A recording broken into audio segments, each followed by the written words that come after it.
கிறிஸ்துவில் மிகவும் பிரியமானவர்களே, மனிதர்கள் வாக்கு கொடுத்து அதை மறந்து விடுவார்கள் அல்லது சூழ்நிலை மாறும்போது பின்வாங்கி விடுவார்கள். ஆனால் நம் தேவன் ஒரு வார்த்தையை சொன்னால் காலம் கடந்தாலும் அது உயிரோடு இருக்கும்.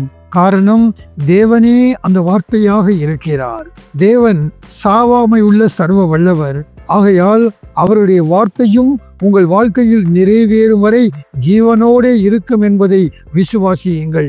புல் உலர்ந்திடும், பூ உதிர்ந்திடும், நம் தேவனுடைய வார்த்தையோ என்றென்றைக்கும் நிற்கும்.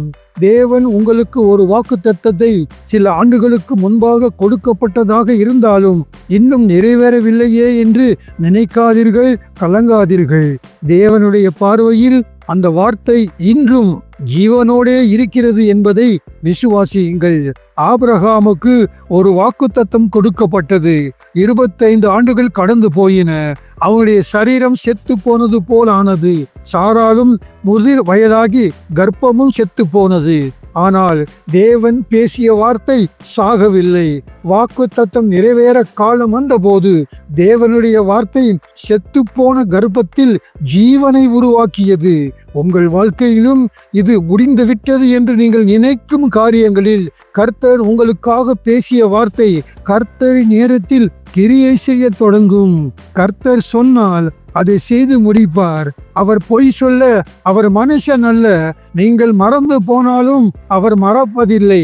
உங்கள் ஜெப அறைக்குள் அவர் கொடுத்த அந்த ரகசிய வார்த்தையோ அல்லது பிரசங்கங்கள் வழியாக அவர் உங்களோடு பேசிய அந்த வாக்குத்தத்தமோ இன்றும் பரலோகத்தில் ஜீவனோடே இருக்கிறது என்பதை விசுவாசியுங்கள்.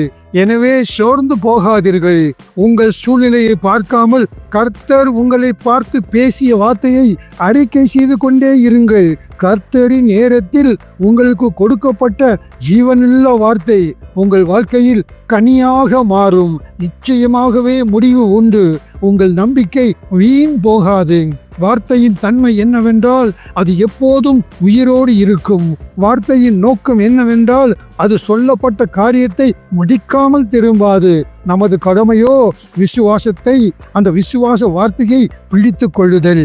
இந்த செய்தியை மற்றவர்களுக்கும் பகிருங்கள்.